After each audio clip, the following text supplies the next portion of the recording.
El primer paso, como hemos dicho antes, va a ser quitar el asiento del kayak y todo lo que nos moleste. Para ello utilizaremos un par de llaves, aflojaremos los tornillos, nosotros ya los hemos aflojado previamente, y los sacaremos.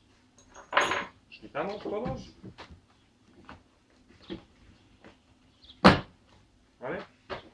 Guardamos las tuercas y arandelas que haya, y nos procedemos a sacar el asiento.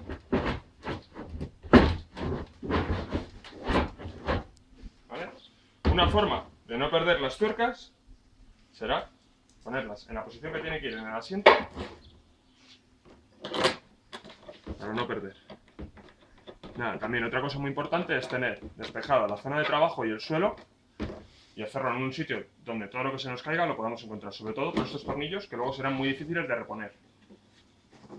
¿Vale? Lo que hacemos será quitar el asiento, las herramientas las dejaremos en sitio para guardarlas ahora y nos ponemos a limpiar bien la zona donde tenemos que realizar la reparación, que como vemos, más o menos son unos 10 centímetros, 12, y tiene una reparación antigua.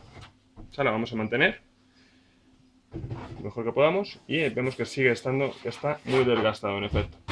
Haremos una reparación y a lo mejor a los 3 meses tendremos que volver a hacer otra, pero bueno, esta aguantará.